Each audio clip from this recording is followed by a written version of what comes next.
Om Swastiastu. Om Swastiastu. Selamat petang pemirsa, senang sekali saya Galuh Praba bisa kembali menyapa di program Wacana Publik. Saya harap kabar Anda luar biasa baik meskipun kita berada di tengah-tengah kasus COVID yang terus meningkat. Saya harap kita bersama-sama tetap menjalankan protokol kesehatan secara disiplin untuk menjaga diri kita dan juga keluarga. Baik, mungkin Anda menyadari ada sesuatu yang berbeda dari penampilan saya biasanya.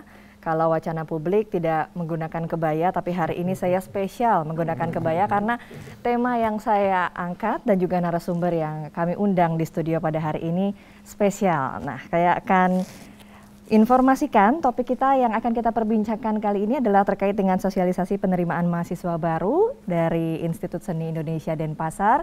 Jadi sudah terbayang siapa saja narasumber kita pada petang hari ini. Saya langsung perkenalkan saja. Di samping saya sudah hadir Bapak Profesor Dr. Iwayan Kun Adnyana, SSN MSN. Beliau adalah Rektor Institut Seni Indonesia Denpasar. Terima kasih sudah datang Bapak. Terima kasih. Kabar baik ya? Baik. Baik. Dan di sampingnya saya perkenalkan pula Dr. Iketut Garwo, SSN MSN. Beliau adalah Dekan Fakultas Seni Pertunjukan dari ISI Denpasar. Selamat datang juga Bapak. Terima kasih. Terima kasih, dan di sampingnya Bapak Dr. Anak Agung Gede Bagus Udayana, SSN MSI. Beliau adalah Dekan Fakultas Seni Rupa dan Desain ISI Denpasar. Terima kasih sudah datang Bapak. Terima kasih, Om Swastiastu. Baik, karena sudah hadir semua, kita akan langsung saja bahas. Sebenarnya ngobrol lebih tepatnya ya Pak ya. Kok bahas serem sekali kayaknya. Karena ini bicara soal sosialisasi penerimaan mahasiswa baru, sebelum kita menuju ke pertanyaan tersebut, tentu masyarakat atau pemirsa di rumah, utamanya yang sedang mencari tempat pendidikan baru begitu setelah jenjang SMA, penasaran seperti apa sih wajah dari ISI Denpasar saat ini. Karena kan ISI usianya sudah bukan universitas baru lagi ya, bukan institut baru lagi begitu. Sudah lama usianya, tapi sebenarnya ada perubahan-perubahan atau ada wajah baru mungkin di ISI yang sekarang seperti apa sih Pak? Mungkin saya ke Pak Prof Kun dulu. Jadi ISI menjadi institut sudah menginjak usia 19 tahun ya. 19 tahun. Jadi kita ditetapkan sebagai Institut Seni Indonesia dari Sekolah Tinggi Seni Indonesia itu 2003. Nah, jadi tentu sudah banyak transformasi yang berlangsung di kampus seni tercinta ini. Ya.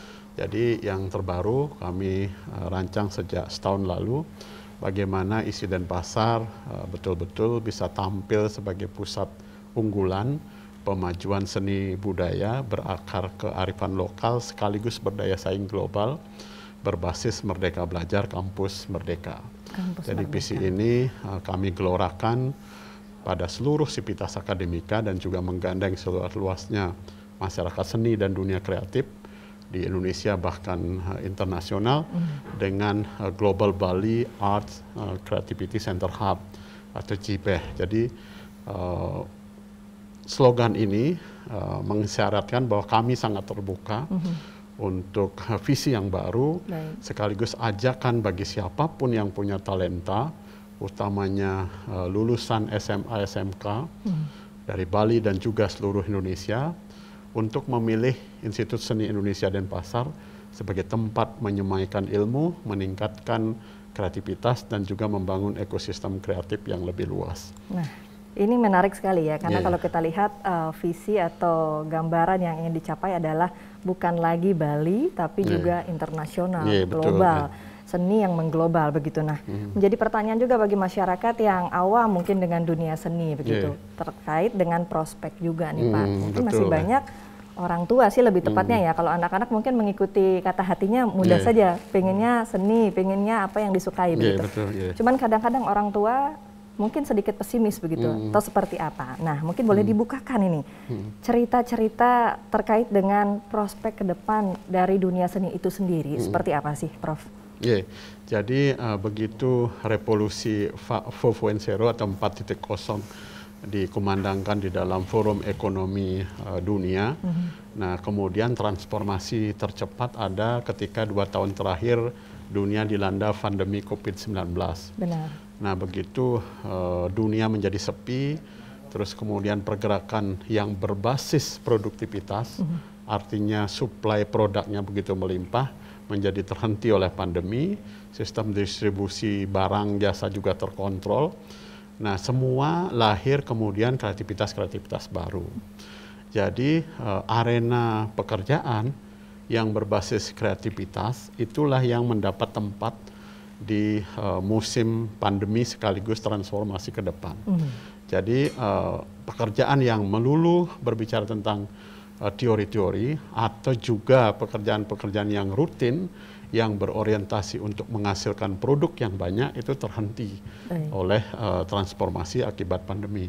Yang dibutuhkan justru kualitas dan adanya kreativitas yang bisa ulang-alik antara mandiri dengan kolaborasi baik itu secara daring maupun langsung. Betul. Nah, saya meyakini dan kami juga di tingkat pengelola isi dan pasar ini bahwa peluang kreativitas baik itu dalam seni maupun desain adalah jawaban bagaimana Indonesia bisa tumbuh, Indonesia memiliki daya saing dengan bangsa-bangsa yang lain. Oke, ini menarik ya, karena ada kreativitas itu tadi di sana yang menjadi kata kunci bagi kita untuk bertahan di dunia global ini betul, ya. Mungkin akan tersaingi dengan adanya teknologi dan juga robot mungkin ataupun hal-hal lainnya. Saya mungkin pindah sebentar Prof ke Bapak Tut Garwo gitu, karena saya juga ingin tahu pandangan beliau soal animo generasi muda untuk menekuni seni. Kalau dari Fakultas Seni Pertunjukan sendiri, seperti apa sih animo masyarakat, animo generasi muda lebih tepatnya terhadap seni itu sendiri? Terima kasih atas waktunya, mungkin ke pemirsa dimanapun berada. Ini saya memberikan informasi yang sangat terbatas begitu. Namun kalau melihat animo masyarakat tentang seni, khususnya karena saya ada di Fakultas Seni Pertunjukan, tari, kerawitan, mungkin pedalangan agak sedikit animonya. Yang PSP, pendidikan seni pertunjukan luar biasa, juga musik, prodi musik juga luar biasa. Yang melihat dengan adanya berbagai event yang ada sangat kreatif di Bali itu, animo masyarakat atau calon mahasiswa atau anak-anak muda itu memberikan kontribusi besar sekali terhadap perkembangan di Bali khususnya. Ya, yang melihat dengan banyaknya juga gelar festival, ada semacam parade seni di mana-mana, lomba di mana-mana. Ini memberikan juga event-event yang sangat bergengsi seperti itu, memberikan juga dorongan, motivasi pada mereka untuk menekuni bidang khususnya seni pertunjukan. Jadi artinya animo generasi muda terhadap dunia seni itu masih cukup tinggi ya Pak ya, sampai saat ini. Bahkan mereka justru sangat semangat untuk meningkatkan seni ke level yang berikutnya, begitu ya. Baik, sepertinya saya ini loncat pertanyaannya karena udah keburu nanya ke Fakultas Seni Pertunjukan. Sampai saya lupa tanya sama rektornya sendiri, sebetulnya di ISI sekarang ada bidang apa saja sih sebetulnya Prof Kun untuk kita selami bersama? Untuk sarjana dan sarjana terapan kami memiliki 12 program studi. Jadi 7 pada Fakultas Seni Rupa dan Desain dan 5 pada Fakultas Seni Pertunjukan. Jadi kalau Fakultas Seni Rupa dan Desain ada seni rupa murni, ada desain komunikasi visual, ada desain interior, ada krea, terus kemudian ada desain mode, terus ada fotografi, ada produksi film dan televisi. Nah, terus sementara di seni pertunjukan ada tari, terus kemudian ada karawitan, ada pedalangan, ada pendidikan seni pertunjukan, ada musik. Nah, jadi sebenarnya cukup komplit. Betul. Untuk seluruh bidang seni. Jadi ada seni tentu juga desain. Nah, kami kebetulan sedang proses pengusulan 7 prodi baru, jadi 5 di seni rupa dan desain dan 2 di seni pertunjukan. Jadi kami mengusulkan animasi, game, desain produk, pendidikan seni rupa, nah terus kemudian juga penyaji seni pertunjukan, terus ada teater. Nah, manajemen tata kelola digital seni lagi satu. Waduh, namanya serem ya. Ya karena transformasi pola ya marketing dan juga apresiasi seni. Nah, dengan proses ini semoga dalam waktu dekat rupanya mungkin ada 3 yang akan disetujui dalam waktu dekat. Nah, sehingga kita bisa bertransformasi menginjak bagaimana usaha kreativitas yang berbasis medium konvensional untuk kemudian secara cair menggunakan media-media digital dan juga media virtual. Dengan adanya animasi, adanya game, adanya desain produk, terus kemudian teater, terus sudah ada televisi dan film, ini akan jadi kolaborasi luar biasa. Wah, ini menarik ya, karena rupa-rupanya ISI bukan hanya lagi tempat untuk belajar tari dan lukis saja, tapi justru ternyata luas sekali bidang yang bisa kepelajari dari seni itu sendiri. Nah, saya sekarang kalau tadi sudah tanya sedikit sama Pak Garwa, saya mau tanya sama Pak Agung nih soal dari Fakultas Seni Rupa dan Desain, betul ya Pak ya? Betul. Nah, kalau dari sana mungkin dijelaskan sekali lagi tentang fakultas itu sendiri beserta dengan prodi-prodinya dan juga mungkin tambahan animonya juga. Seperti apa sih sebetulnya sampai saat ini? Ya, terima kasih atas waktunya. Jadi di Fakultas Seni Rupa dan Desain itu sebenarnya ada dua pendidikan. Pertama adalah pendidikan akademik dan vokasi yang disampaikan dari 7 prodi yang ada, 5 prodi pendidikan, 2 vokasi. Vokasi itu kan desain mode dan desain program studi produksi film dan televisi. Jadi animo yang selama 5 tahun berkembang terakhir ini sangat banyak sekali yang melamar di masing-masing jurusan tersebut. Sehingga ada kabar baik nih bagi para pemirsa. Kabar baiknya kita diizinkan oleh Pak Rektor untuk menambah kuota dari kelas yang sebelumnya, misalnya desain komunikasi visual dulu 2 kelas, kita tambah lagi 1 kelas. Terus desain interior yang dulunya 1 kelas, kita tambah lagi 1 kelas lagi jadi 2 kelas. Desain mode yang dulu 1 kelas, kita tambah lagi 1 kelas lagi jadi 2 kelas. Jadi kesempatan untuk para adik-adik siswa untuk melamar di ISI itu sangat besar, karena kemarin kita masih terbatas kan, banyak yang memang tidak bisa kita terima, kalau tidak bisa kita tampung, padahal animonya banyak sekali. Sehingga sekarang kebijakan Pak Rektor, kita tambah nih kelasnya seperti itu. Wah, jadi ini kabar gembira ya. Mudah-mudahan adik-adik yang ingin melamar di ISI Universitas tambah semangat lagi untuk bisa melamar. Untuk mencapai cita-cita terutama ya. Baik, ini dosen-dosennya sudah ada di sini, jadi sudah tergambar seperti apa pembelajarannya nanti. Kita akan sambung lagi Bapak-Bapak, karena kita juga masyarakat tentunya juga ingin mengetahui bagaimana caranya supaya bisa kuliah begitu di ISI Denpasar. Ada tahapan-tahapan apa saja, dan juga nanti kita akan selami lebih dalam lagi soal fakultas-fakultasnya tadi. Jangan kemana-mana, tetap bersama kami di Wacana Publik.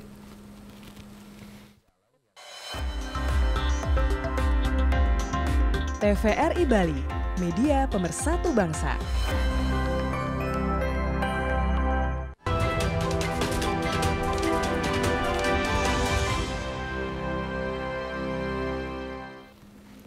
Terima kasih Anda masih bersama kami di Wacana Publik. Kita masih membahas tema terkait dengan sosialisasi penerimaan mahasiswa baru di ISI Denpasar. Namun sebelum kita sambung perbincangan kita bersama dengan narasumber di studio, kita akan saksikan bersama-sama tayangan berikut ini. Global Bali Arts and Creativity Center Hub, GBACH. Sebagai aktualisasi moto dilakukan pengembangan sistem pendidikan, penelitian, dan pengabdian kepada masyarakat dengan pembenahan kurikulum secara fundamental, yakni merumuskan kurikulum Merdeka Belajar Kampus Merdeka ISI Denpasar berbasis program studi yang relevan, bermutu, dan berdaya saing.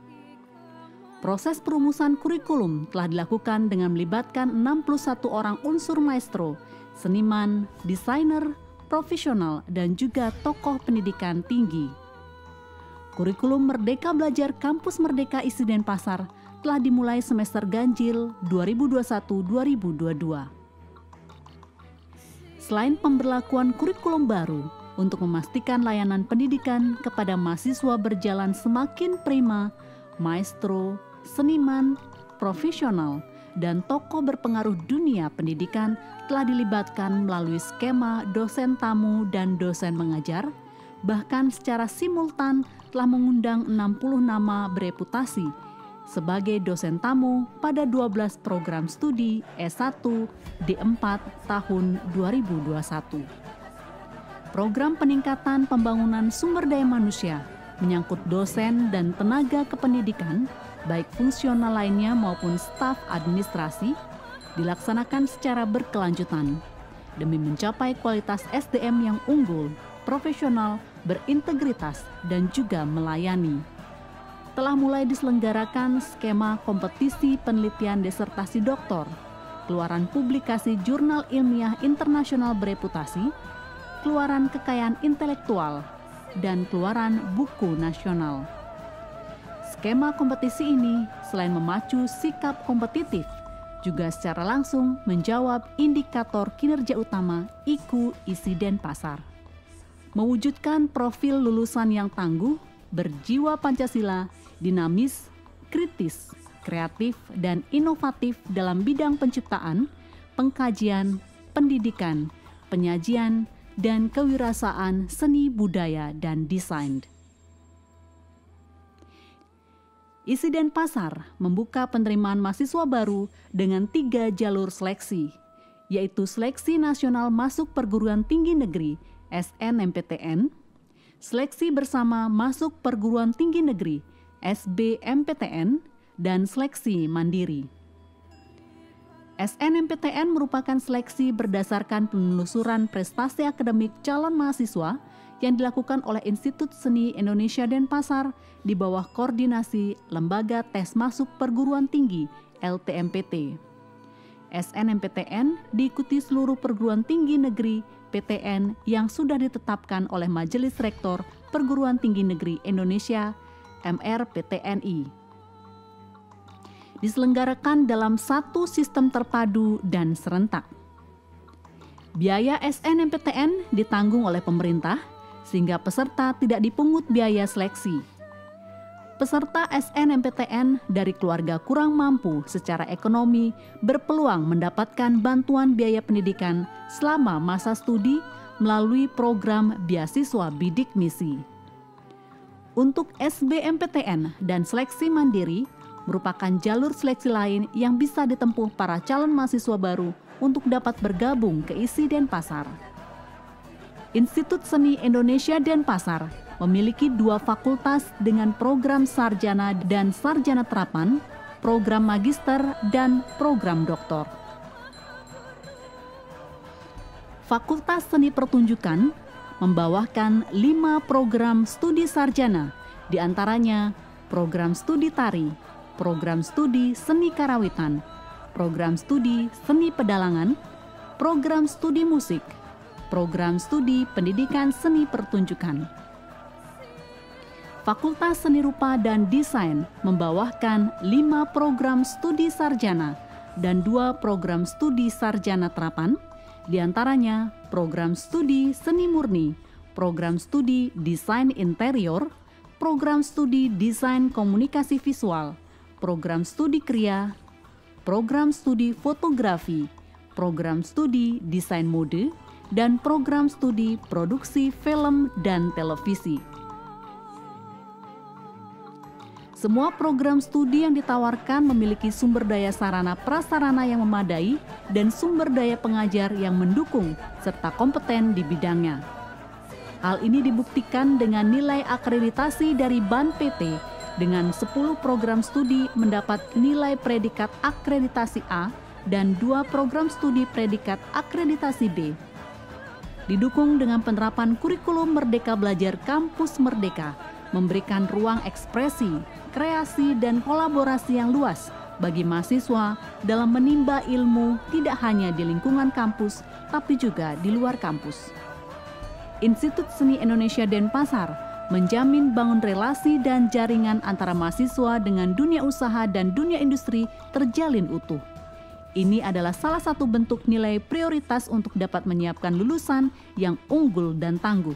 ISI Denpasar menjadi tempat yang layak untuk menempa diri, menimba ilmu, dan mematangkan moralitas. Mari menjadi bagian dari Civitas Akademika ISI Denpasar. Baik, itu dia tadi tayangan yang telah kita saksikan bersama. Kurang lebih segmen 1 tadi kita sudah membahas hampir setengah dari video yang ditampilkan tadi ya Bapak-Bapak ya.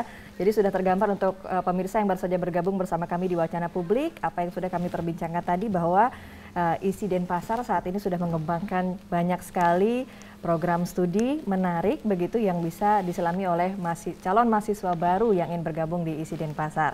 Nah, di segmen kedua ini kami juga mengundang para pemirsa yang ingin bergabung dalam dialog interaktif kami di 0361-237706. Jika ada pertanyaan dalam hati yang ingin ditanyakan kepada 3 narasumber ini, silakan. Kami tunggu untuk berdiskusi bersama di tema kita yang menarik sore hari ini. Kita akan sambung lagi perbincangan kita. Kalau tadi berdasarkan video yang sudah kita saksikan, ada sebutan soal kampus Merdeka Belajar. Nah, ini mungkin masih banyak masyarakat yang belum terbayang apa sih sebetulnya program Kampus Merdeka Belajar dan lain sebagainya. Kita langsung tanya kepada Prof. Kun. Gimana nih jawabannya, Prof? Yeah. Jadi Prof. Nisam, PLT Direktorat Jenderal Pendidikan Tinggi, baru-baru ini merilis bahwa baru 65% perguruan tinggi di Indonesia yang menjalankan MBKM. Baik, nah, 65% yang menjalankan MBKM. Sebelum dijawab lagi, Prof, maaf sekali saya harus potong soalnya sudah ada telepon yang masuk petang hari ini. Om Swastiastu. Om Swastiastu. Om Swastiastu, Profesor Ratkoi. Baik, dengan siapa di mana Niki, Pak? Saya Bapak Manohara Melakanjaya Bangli. Pak Manohara, silakan langsung pertanyaannya. Kalau salah Profesor ini dari Bangli juga ya. Jumpa fans ini. Karena Bangli itu kan banyak punya jiwa seni itu, Pak. Begini Pak, ya saya usulkan ini ke UPOP pusat Pak. Biar Bali ini diberikan seperti keistimewaan dalam hal pariwisata itu Pak. Karena di Bali ini kan banyak terjadinya ya dalam hal seni-seni yang menghibur tamu-tamu yang dari luar negeri kan gitu, sehingga penari-penari itu di dalam hal melakukan pentas Nusa Dua terjadi hotel-hotel yang berbintang itu sekali-sekali jangan sampai terak gitu kan. Dikira nanti mau apa api gitu, tapi yang mobil-mobil provinsi itu yang melayani ke Nusa Dua itu biar keren itu loh penari-penarinya. Poin saya sangat menyambut baik sekali dengan isi di dalam hal tentang penerimaan mahasiswa baru ini ya.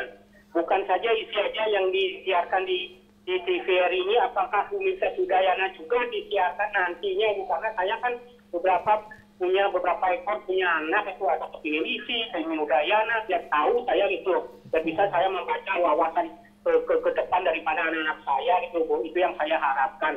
Nah, saya menyambut baik sekali tentang isi ini, mudah-mudahan isi ini berkembang untuk yang di Bali, karena isi ini kan juga bisa ya saya untuk keluar negeri kan penarinya negara-negara maju itu dia ingin belajar tari di Bali gitu loh.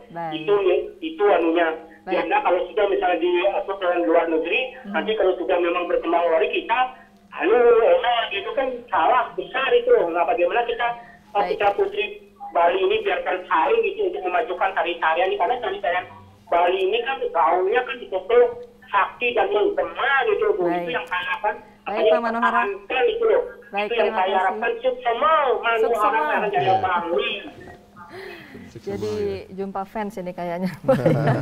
Ketemu masyarakat dari Bangli yang support terhadap isi. Pak Kun mungkin kasih tanggapan sedikit untuk Pak Manohara terkait harapan-harapan tadi. Pertama terima kasih atas apresiasinya Pak Manohara. Saya kira beliau ini bintang daring gitu ya. jadi di RRI juga, terus kemudian di televisi.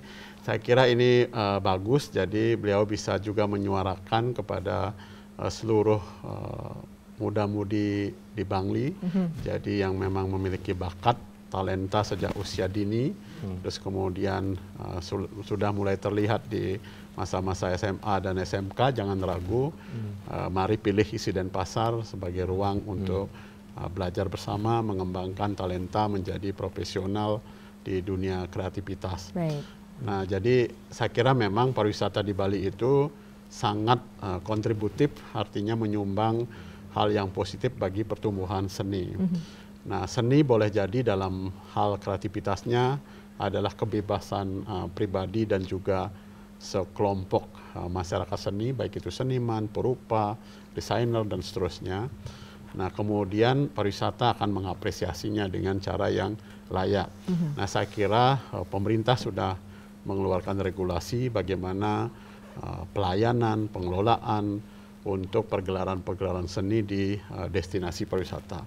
Saya kira sudah mulai tertata. Nah, sementara hubungan isi Denpasar dengan dunia internasional, kalau situasi pandeminya yang sudah mereda gitu, mungkin pemerintah pusat akan kembali menyiapkan beasiswa untuk mengundang pengajar, mahasiswa dari luar negeri untuk bisa melakukan short course di Indonesia. Nah, biasanya kami itu mendapat 50-an mahasiswa dari luar negeri untuk kemudian mengikuti short course di ISI Denpasar. Nah, adanya interaksi, adanya dialog, kolaborasi ini akan semakin mengembangkan sayap ISI Denpasar untuk bisa hadir di berbagai forum seni dunia.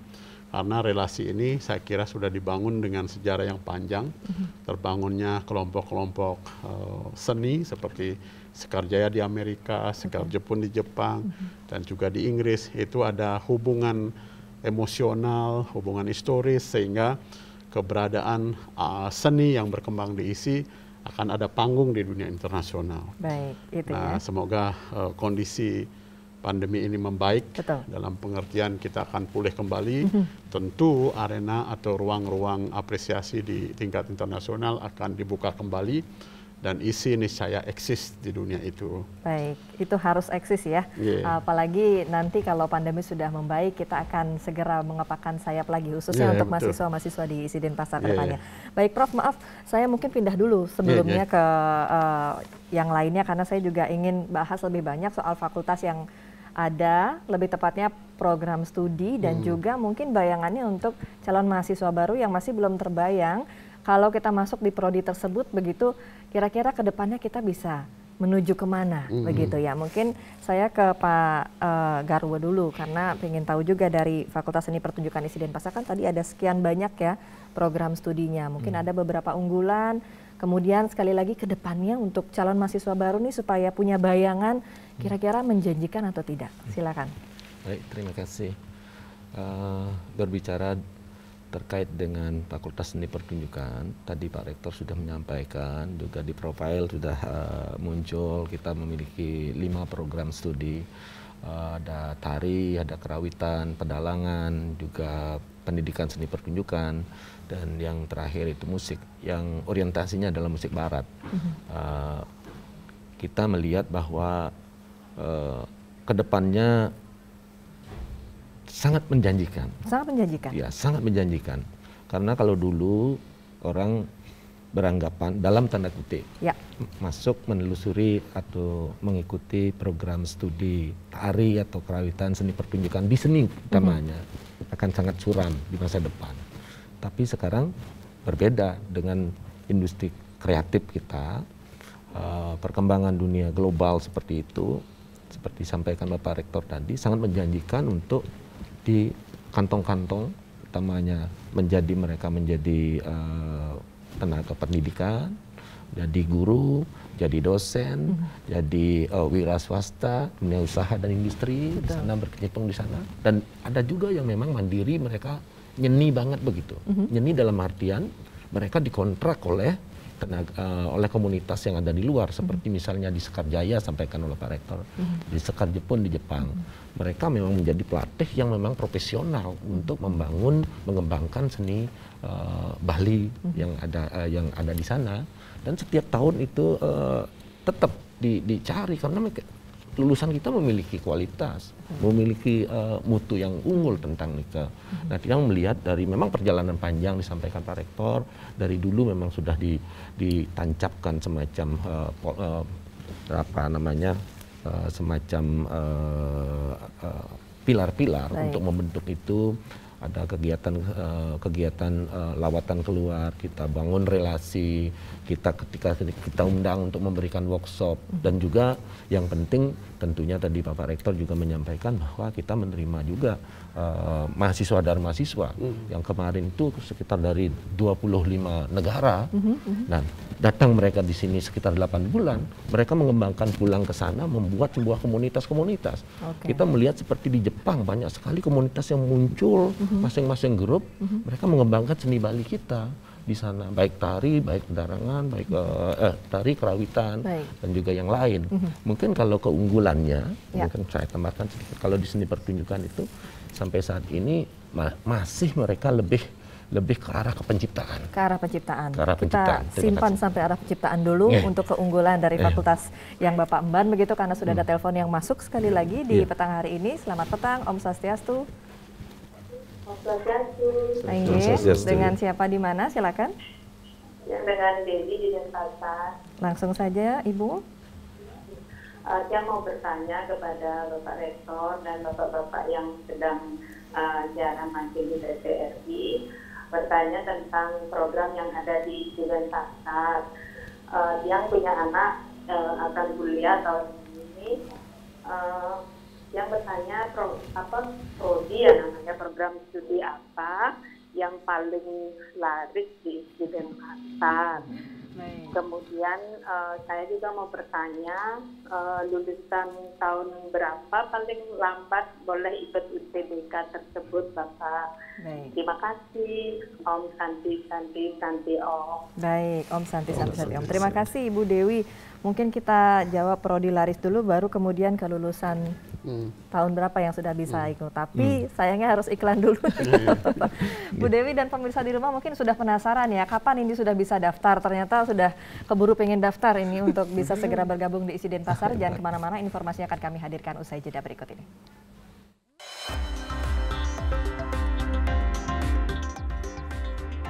TVRI Bali, media pemersatu bangsa.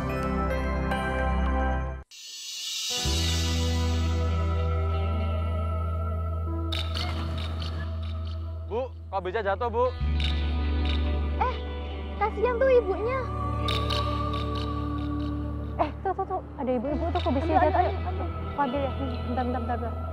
Gimana kalau kita share di sosmed? Maaf ya, Bu, maaf ya, maaf. Tolong itu Bu, jatuh tuh loh. Tolongin dong. Ya ampun, malah diliatin doang. Tolongin itu. Ayolah, jalan.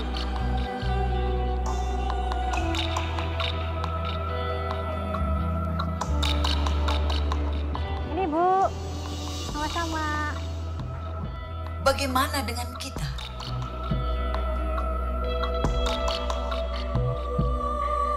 Sudahkah kita peduli? Ataukah hanya sekedar seolah-olah peduli?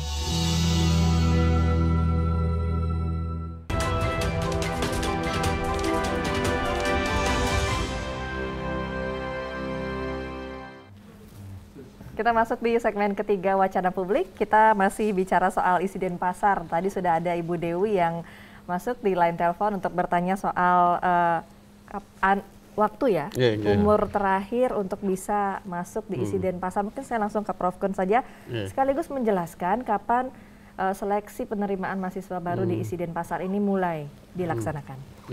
Terima kasih Bu Dewi. Jadi untuk waktu kelulusan yang bisa diterima untuk mengikuti baik seleksi nasional masuk perguruan tinggi maupun seleksi bersama masuk perguruan tinggi dan jalur mandiri, yaitu kelulusan SMA, SMK atau sederajat 3 tahun terakhir. 3 tahun terakhir ya. Karena pendidikan sarjana dan sarjana vokasi terutamanya yang dikelola oleh pendidikan tinggi negeri itu adalah program yang mungkin separohnya adalah subsidi pemerintah gitu.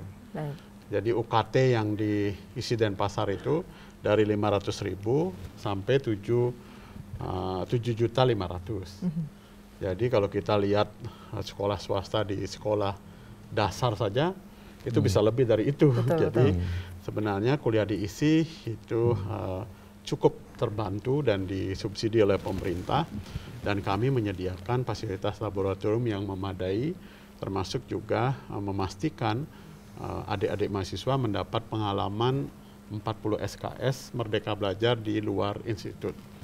Nah, sementara dari jadwal, jadi seleksi nasional masuk perguruan tinggi itu adalah jalur prestasi yang diseleksi melalui rapot dari siswa SMA SMK bersangkutan. Nah, itu didistribusikan tentu oleh sekolah-sekolah terkait. Nah, itu dimulai di 14 Februari ini. 14 Februari sudah mulai ya. Nah, sementara SBMPTN seleksi bersama dengan tes masuk melalui perangkat komputer, jadi seleksi bersama, itu kira-kira bulan Juni gitu. Jadi saya kira adik-adik siswa SMA, SMK yang kelas berapa sekarang jadinya? Kelas 9 ya? 12. Kelas 12, itu sudah sangat intens berkomunikasi, bahkan beberapa sudah mengirim email ke kami. Jadi untuk lebih detail dapat melihat website Isi Denpasar. Baik, wah ini sengaja tanggal 14 biar sama Valentine ya Pak? Iya, sama Valentine, perayaan.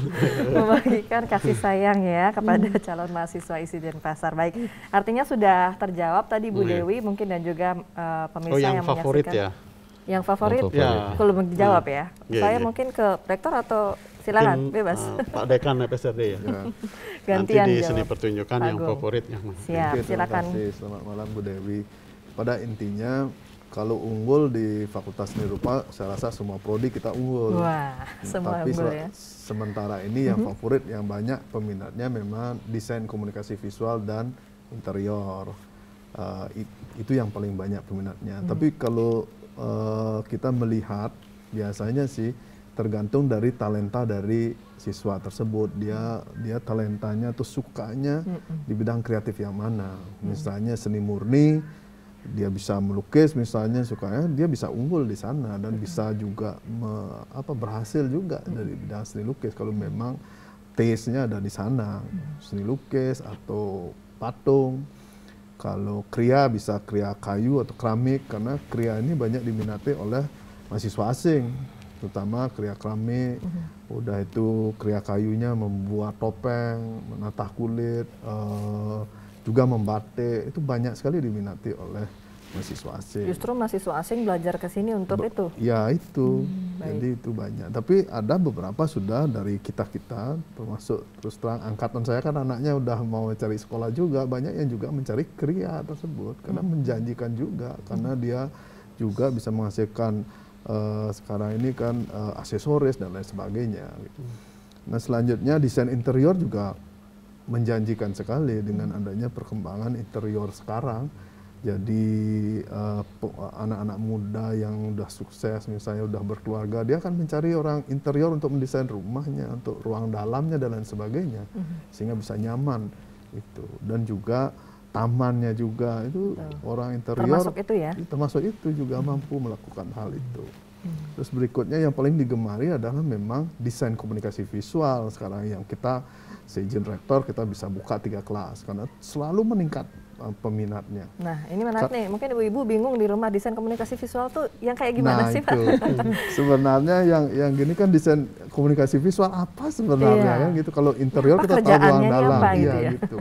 Desain komunikasi visual kerjaannya sangat banyak talentanya, tergantung juga dari apa yang dia miliki kekuatan bakatnya. Misalnya sekarang kita sudah ajarkan dia menggambar dengan iPad, jadi dengan digital dia langsung.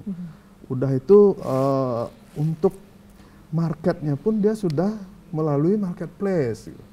Jadi nggak tahu siapa yang beli ininya, produknya orang-orang desain komunikasi visual. Tahu udah laku aja ya? Sudah laku aja lewat ini. Jangankan yang tamat, yang belum tamat pun sudah bisa menghasilkan produk dari itu. Dan karyanya tuh banyak didaftarkan di NFT sekarang, kan lagi tren nih. Non-fungible token itu di blockchain yang kayak gitu dengan uangnya Bitcoin ya seperti itu. Sekarang banyak anak-anak DKV seperti itu. Jadi dia memasarkan produk karya-karyanya itu ya dengan marketplace, dengan aplikasi. Misalnya buat desain logo di proyek di Amerika, dia bisa lakukan di sini gitu. Jadi begitu perkembangannya anak-anak desain komunikasi visual. Selanjutnya anak fotografi juga bisa maju juga di bidang fotografi. Bisa fotografi jurnalistik, bisa fotografi segala macam. Dia juga bisa sama dengan DKV, jualannya bisa di marketplace misalnya seperti jualannya itu. Sekarang banyak tempat ya? Banyak tempat di seluruh dunia, tinggal kita buat akun bank secara digital. Sekarang seperti itu kemudahan-kemudahan.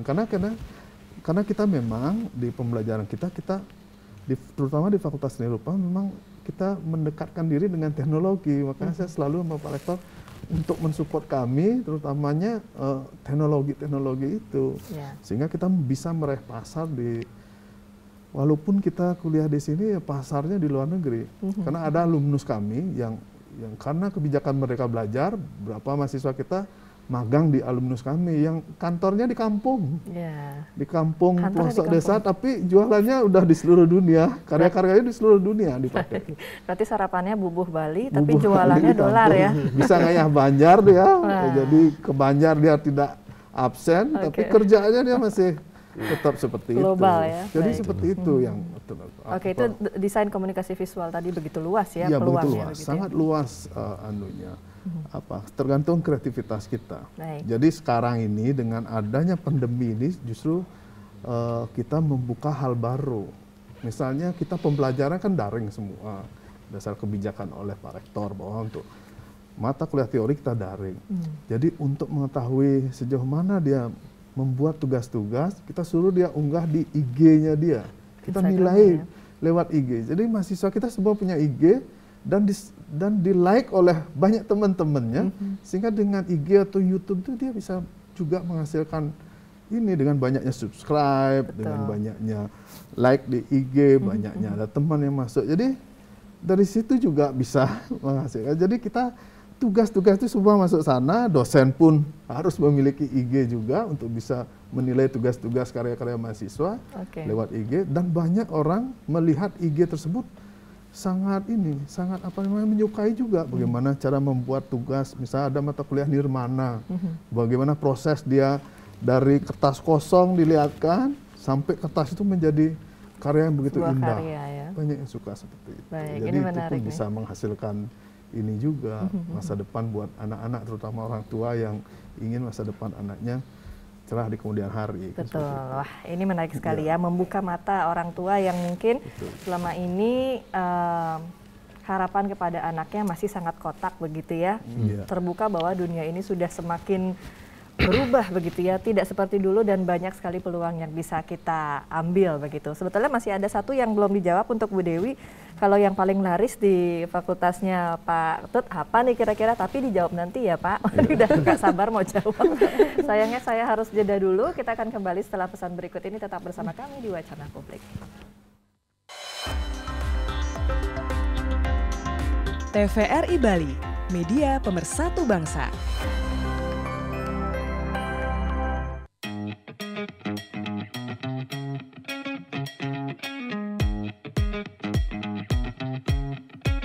Saat beraktivitas, jangan lupa untuk memakai double masker. Pusat Pengendalian dan Pencegahan Penyakit Amerika Serikat (CDC) mengatakan, masker double bisa efektif dalam mencegah penularan COVID-19. Masuknya berbagai varian baru menuntut kita untuk lebih ketat memproteksi diri. Tapi, memakai masker double, penggunaannya juga harus tepat. Ini dia panduannya.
Anda masih bersama kami di Wacana Publik. Saya tidak ingin membuang waktu, saya ingin langsung tanya kepada Pak Tut Garwo, karena tadi sudah dijelaskan dari Fakultas Seni Rupa dan Desain. Yang mana yang paling laris kalau kata Bu Dewi tadi ya, penelpon kita di segmen ketiga. Sekarang kalau dari Fakultas Seni Pertunjukan, mana nih yang paling laris? Dan seperti pertanyaannya Bu Dewi tadi ya, ibu-ibu biasalah harus cari yang laris. Nah, mana tuh kira-kira? Silakan Pak. Terima kasih. Kalau melihat dari prodi yang paling laris begitu, sebenarnya setiap calon itu kita kan mendapatkan banyak sebenarnya calon setiap tahunnya. Tapi kita kan juga pertimbangkan masalah satu adalah kuota, kedua mempertimbangkan juga masalah infrastruktur kita, SDM pengajarnya juga. Ya, setiap tahun ada juga banyak yang tidak masuk karena mereka mungkin salah juga mereka dalam proses pendaftaran itu semuanya masuk pada ruang jalur mandiri. Semestinya kita kan harus anak-anak itu harus mengambil jalur SNPTN, tidak dapat di sana ke SBPTN, tidak dapat di sana baru ke jalur mandiri. Nah, kalau mereka mengambilnya di jalur mandiri saja karena kuotanya hanya 30% jumlah yang diterima, mereka out kan begitu. Nah, melihat dari yang terlaris itu sebenarnya makin ke kerawitan laris, PSP, pendidikan, seni pertunjukan juga sangat laris karena outputnya jadi tenaga guru jadi guru. Bisa jadi guru. Tari juga sebenarnya laris, yang memang agak sedikit turun karena memang membutuhkan talenta bakat yang khusus begitu seperti prodi pedalangan. Nah, di sana banyak juga mahasiswa kita yang sudah berumur begitu tapi ingin memantapkan lagi tentang itu. Tentang pedalangan. Bagaimana memainkan wayang, bagaimana mereka menguasai tentang tembang, bagaimana menguasai tentang apalagi yang sifatnya spiritualnya seperti apa kan. Nah, jadi itu yang agak, tapi setiap tahunnya sudah ada peningkatan. Kalau dulu ada pernah mendapatkannya 5 mahasiswa, tapi sekarang sudah 15, sudah sampai 17 begitu dapat, itu kan bagus sekali untuk pedalangan. Ya, untuk pedalangannya. Yang menarik adalah karawitan itu tadi, Pak. Nah, ini kan ini sama dengan DKV ya. Karawitan itu apa ininya? Apa namanya? Yang digali kemudian yang dikembangkan. Mungkin kasih bayangan untuk orang tua di rumah yang menyaksikan. Yang di karawitan itu sebenarnya kan musik tradisi, musik tradisi Indonesia yang berlaraskan pelog dan selendro kan itu untuk Jawa dan Bali saja sebenarnya. Tapi kita tidak hanya terbatas pada di sana karena memang kurikulum kita menyangkut pada Nusantara. Nah, sehingga sekarang dengan perkembangan zaman begini.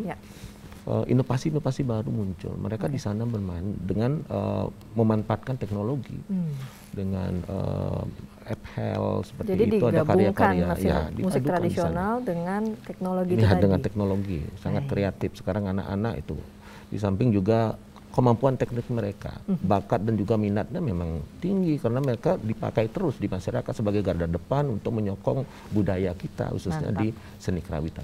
Luar biasa. Baik, sayang waktu kita tinggal 5 menit lagi saja, saya mau ke Prof Kun mungkin untuk tanya bagaimana program kemudian isi ke depan khususnya untuk mahasiswa barunya. Silakan. Jadi kita bersama memiliki cita-cita menjadikan Isi Denpasar sebagai pusat hub bidang kreatif tingkat dunia. Nah, untuk itu, wahai pemuda-pemudi yang sedang studi di SMA, SMK, atau sederajat yang mau akan mengikuti kuliah lanjut di bidang dunia kreatif, pilihlah Isi Denpasar. Mari kita akan jalan bersama, mengeksplorasi bakat kalian bersama tenaga-tenaga segar di Isi Denpasar, termasuk juga berkolaborasi dengan maestro, profesional, pekerja kreatif, dan juga dunia usaha, dunia industri yang real melalui Merdeka Belajar Kampus Merdeka yang secara konsisten kami sudah selenggarakan melalui semester 7 ini. Jadi kalau konsisten, teman-teman akan lulus di semester 7. Sudah menyandang sarjana, dan untuk melanjutkan kami memiliki pendidikan yang sudah lengkap. Jadi S2 sudah kita punya dan S3 juga sudah punya. Jadi cukup memilih isi, Anda dapat semua. One for all gitu ya. Tapi ini menarik karena sudah ada jenjang berikutnya juga yang siap menampung bagi mereka yang ingin menyelami lebih dalam tentang ilmu-ilmu tersebut begitu ya. Terima kasih Prof Kun. Saya mungkin minta tanggapan Pak Agung sedikit lagi di penutup ini, harapannya mungkin atau undangannya untuk calon mahasiswa barunya, silakan. Oke, jadi untuk mahasiswa baru yang memiliki talenta atau kreativitas di bidang seni, terutamanya seni rupa dan desain, itu jangan ragu-ragu lagi memilih Isi Denpasar karena dengan perkembangan teknologi sekarang ini, seni rupa dan desain bisa terus maju dan bisa bersaing di dunia global. Pada intinya seperti itu. Jadi ayo kita bergabung bersama, begitu ya, berkembang mari bersama. Kita bergabung bersama, memajukan isi Denpasar. Siap, terima kasih Pak Agung. Satu lagi Pak Tut, mungkin tambahannya sedikit lagi, pesannya mungkin untuk masyarakat yang sedang menyaksikan saat ini, silakan boleh, harapannya.